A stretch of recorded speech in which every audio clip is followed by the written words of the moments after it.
आज जो हम सवाल करने जा रहे हैं वो जनरल का एक टॉपिक करवा रही हूँ। जनरल में मैंने बहुत सारी एंट्रीज़ करवाई हुई हैं और वो सारी अपलोड नहीं हुई हुई। उनमें से एक है जो मैं आज पहली बार ही अपलोड कर रही हूँ, ठीक है। अच्छा देखिए, ये उन बच्चों के लिए अपलोड कर रही हूँ जो एब्सेंट हैं या पहली बार सीख रहे हैं, तो वो इस कॉन्सेप्ट को भूल ना जाएँ, इसलिए मैं अपलोड कर रही हूँ। अदरवाइज़ इसकी मैंने कोई भी एंट्री अब तक अपलोड नहीं की है। ये फर्स्ट ईयर की जनरल एंट्रीज़ हैं, ठीक है। अच्छा देखिए, यहाँ से बात शुरू हो रही है, जो मैं काम की बात बता रही हूँ ये कि अगर रिटर्न टू लिखा हुआ है, मतलब मर्चेंडाइज़ है या गुड्स है या कोई भी चीज़ जो आप रिटर्न टू कर रहे हो, तो उसका ताल्लुक़ हमारा परचेज़ रिटर्न से होता है, ठीक है। और ये हम किसको रिटर्न कर रहे होते हैं? सप्लायर को रिटर्न कर रहे होते हैं। सप्लायर कौन है? जिससे हम चीज़ें ख़रीदते हैं। क्या करते हैं? जिससे हम चीज़ें ख़रीदते हैं, वो हमारा कौन होता है? सप्लायर होता है। और सप्लायर को वेंडर भी कहते हैं, ठीक है। जिससे हम चीज़ें ख़रीदते हैं। क्या चीज़ें ख़रीदते हैं? मिसाल के तौर पे हमने गुड्स ख़रीदी हुई हैं, ठीक है, हमने उससे मर्चेंडाइज़ ख़रीदी हुई है, या हमने कोई भी चीज़ ख़रीदी हो, इसके अलावा फर्नीचर ख़रीदा है, इक्विपमेंट ख़रीदा है, कुछ भी ख़रीदा है, तो मैंने यहाँ पर फ़िलहाल गुड्स और मर्चेंडाइज़ लिखा हुआ है, ठीक है। अच्छा, इसके साथ ही मैं दूसरी चीज़ क्या बता रही हूँ, रिटर्न फ्रॉम का यहाँ पे मैंने एक लिखा हुआ है जुमला, रिटर्न फ्रॉम। तो रिटर्न फ्रॉम का ताल्लुक़ होता है सेल रिटर्न से, और सेल रिटर्न हमें कौन करता है? कस्टमर करता है। कस्टमर कौन होता है? जिसे हम चीज़ें बेचते हैं, जिसको हम क्या करते हैं? जिसको हम चीज़ें क्या करते हैं? बेचते हैं या फिर फ़रोख्त करते हैं, ठीक है। तो ये हमारा क्या होता है? कस्टमर होता है, और ये हमें चीज़ें वापस देता है। देखें, यहाँ पर रिटर्न टू में, परचेज़ रिटर्न में हम चीज़ें किसी को वापस करते हैं, ठीक है, तो इसलिए यहाँ पर इसकी उर्दू है को, और यहाँ पर रिटर्न का मतलब आपको बता दिया है, वापसी है। और यहाँ पर क्या है? रिटर्न फ्रॉम, जिसका मतलब क्या है? से, किसी से हमें रिटर्न आता है। यानी यहाँ पर हम चीज़ें किसी को वापस करते हैं और यहाँ पर हमें कोई चीज़ें वापस करता है, क्योंकि बिज़नेस कर रहे होते हैं तो वहाँ पे ख़रीदो फ़रोख्त दोनों होती है। कहीं पर हम ख़रीद रहे होते हैं, कहीं पर हम बेच रहे होते हैं, कहीं पर हम सप्लायर होते हैं और कहीं पर हम वेंडर होते हैं, ठीक है। अच्छा, यहाँ पर मैं एक सवाल बना रही हूँ, फर्स्ट कर लें। मैंने लिखा है यहाँ पर रिटर्न गुड्स टू सप्लायर। अच्छा, सप्लायर की जगह मैं यहाँ पर किसी का इस जगह पे नाम भी लिख सकती थी, मिस्टर ए, मिस्टर बी भी लिख सकती थी, सलमान या अहमद, कोई भी कंपनी का नाम भी लिख सकती थी। इस जगह कुछ भी लिखा हुआ हो सकता था, ठीक है। Return goods to supplier rupees, मैंने यहाँ पर 5000 लिख दिया, ठीक है। मैंने 5000 की चीज़ें किसी को क्या की हैं?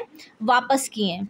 तो अब इसकी एंट्री क्या बनेगी वो देखें। इसकी एंट्री मैं किस तरह से बनाऊंगी? देखें, जनरल के कॉलम है, जो अकाउंटिंग के स्टूडेंट हैं जो मेरे पास पढ़ रहे हैं वो ये बात जानते हैं कि ये कॉलम डेट का है, ठीक है, ये पर्टिकुलर का कॉलम है, ये पोस्ट रेफरेंस का कॉलम है, ये डेबिट का है और ये क्रेडिट का है। इंशाल्लाह मैं कोशिश करूँगी बहुत जल्दी ये करके एंट्रीज़ भी इसमें अपलोड कर दूँ सारी, जो मैंने नहीं की हैं अब तक, सही है। अब देखिए करना क्या है, ये मैंने कॉलम्स ड्रॉ कर लिए, ये मेरी एक ट्रांजैक्शन हुई है बिज़नेस के अंदर। इस ट्रांजैक्शन को मैंने क्या करना है? इस जनरल के कॉलम के अंदर पास करना है। जिसको मैं पास करूँगी यहाँ पर वो कहलाती है एंट्री, ठीक है। मैं एंट्री पास करूँगी यहाँ पर, किस तरह से पास करूँगी वो देखें।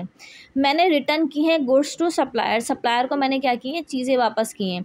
तो देखें, परचेज़ रिटर्न का एक नेचर होता है, जब भी हम किसी को चीज़ें वापस करते हैं तो हमारा परचेज़ रिटर्न हमेशा क्या होता है? क्रेडिट होता है। तो मैंने यहाँ पर क्या लिखा परचेज़, और ये लिखा रिटर्न, ठीक है। ये आ गया। परचेज रिटर्न कहाँ पर आएगा? हमारा क्रेडिट साइड पर आएगा। और कितना आ गया हमारा? ये 5000 आ गया।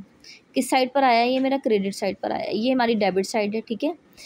अच्छा, परचेज रिटर्न जब क्रेडिट हुआ है और 5000 की चीज़ें हमने किसी को वापस कर दी हैं, तो इसका मतलब ये है कि उन चीज़ों के बदले के हम पैसे उस बंदे को नहीं देंगे।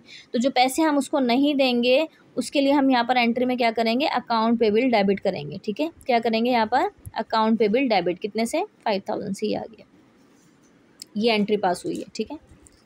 अच्छा, नरेशन में क्या बनाना है मैं बच्चों को बताती रहती हूँ। पहले लोग टू रिकॉर्ड भी लिखते थे, यहाँ पर अभी आजकल टू रिकॉर्ड जो है वो रिमूव कर दिया है इसमें से कि भाई टू रिकॉर्ड नहीं भी लिखें तो कोई मसला नहीं है, लिख दें तो भी कोई मसला नहीं है।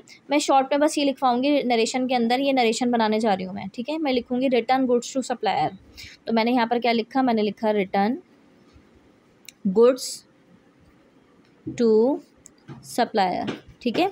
मैंने यहाँ पर क्या किया? सप्लायर को गुड्स रिटर्न किया, और ये नरेशन के नीचे मैंने ये पेंसिल से लाइन ड्रॉ होती है, ठीक है, ये जो मैंने इस तरह ड्रॉ की, ये लाइन ड्रॉ कर दी, मेरी एंट्री पास हो गई है।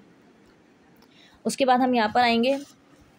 अब देखें, यहाँ पर हमारा क्या है? रिटर्न फ्रॉम लिखा हुआ है, सेल रिटर्न है हमारा ये, क्योंकि हमने यहाँ पर हमने क्या किया था, किसी को वापस किया था, यहाँ पर हमें कोई वापस कर रहा है। कौन वापस कर रहा है? जिसको हमने चीज़ें बेची हैं, और वो हमारा कौन है? कस्टमर है। फर्स्ट कर लें, मैंने यहाँ पर एक सवाल बनाया, मैंने लिखा यहाँ पर रिटर्न गुड्स। यहाँ पे मैं अच्छा देखिए, यहाँ पर मैं मर्चेंडाइज का लफ्ज़ भी यूज़ कर सकती थी, मैंने गुड्स लिख दिया, एक ही बात है, ठीक है।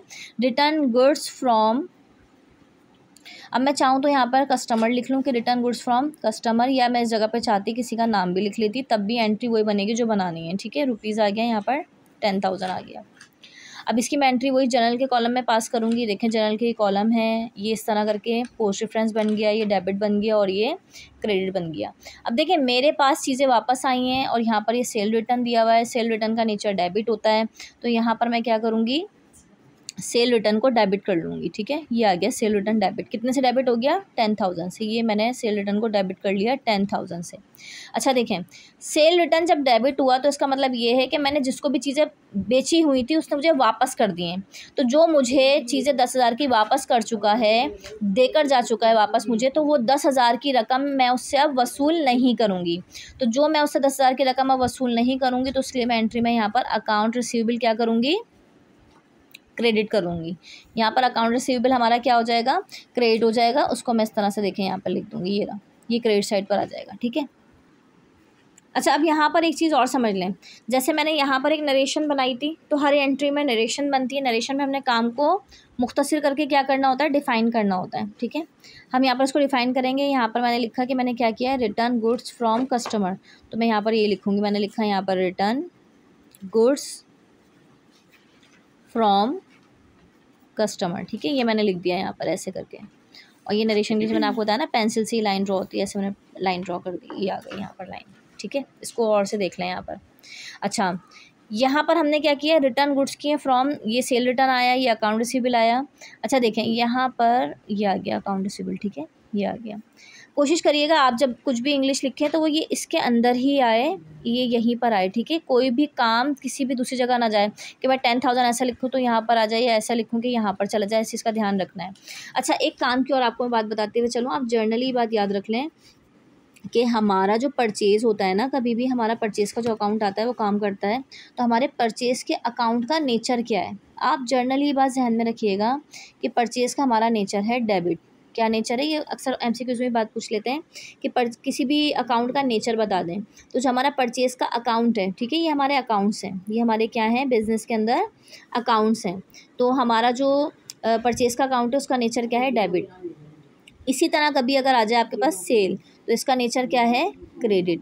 कोई आपसे पूछे कि आप अकाउंट पेबल का नेचर बता दें, किसका बता दें, अकाउंट पेबल, तो इसका नेचर क्या है, क्रेडिट। ऐसे आपसे कोई पूछे कि आप अकाउंट रिसीवेबल का नेचर बता दें, किसका बता दें, अकाउंट रिसीवेबल का, तो उसका नेचर क्या है, डेबिट। तो इसी तरह अगर मैं यहाँ पर अकाउंट और मज़ीद ऐड कर लूँ कि हमारा 4 हो गया, 5 अगर मैं यहाँ पर ऐड कर लूँ कि मेरा यहाँ पर सेल रिटर्न भी एक अकाउंट है, ठीक है, क्या है हमारा, सेल रिटर्न है। उसके बाद हमारा एक और क्या है, परचेज रिटर्न है। इस तरह बहुत सारे हैं। आज की वीडियो में जो आज की एंट्री से रिलेवेंट अकाउंट है, मैंने सिर्फ उनके बारे में डिस्कस किया है, बाकी के बारे में इंशाल्लाह मैं आपसे डे टू डे डिस्कस करती रहूँगी। इसके लिए आप मेरा चैनल देखते रहिएगा, ठीक है। 5 है सेल रिटर्न है, सेल रिटर्न का जो नेचर है वो हमारा क्या है, डेबिट है, और परचेज रिटर्न का हमारा नेचर क्या है, क्रेडिट है। अभी आप याद कैसे रखें वो बताती हूँ। देखें इसी तरह आपने इस बात को याद कैसे रखना है वो देखें, ये सेल है ना, तो देखें सेल का नेचर क्रेडिट है, लेकिन जो सेल का रिटर्न हो रहा है उसका नेचर क्या है, उसके अपोजिट है, मतलब डेबिट है। इसी तरह देखें यहाँ पर क्या दिया हुआ है, परचेज़ दिया हुआ है, परचेज़ का नेचर क्या है, डेबिट है, लेकिन इसका जो परचेज़ रिटर्न है उसका नेचर क्या है, क्रेडिट है। आप इसी तरह इस बात को जहन में रख सकते हैं, ठीक है। आज मैंने आपसे कॉन्सेप्ट डिस्कस किया है रिटर्न का, और यहाँ पर भी रिटर्न का, बस दोनों में फ़र्क क्या है, एक परचेज़ रिटर्न है और एक क्या है, हमारा सेल रिटर्न है। तो आपने इस चीज़ को बहुत जहन में रखना है, और आगे की एंट्रीज़ भी इंशाल्लाह मैं इस पर अपलोड कर दूँगी, तो आप देख लीजिएगा।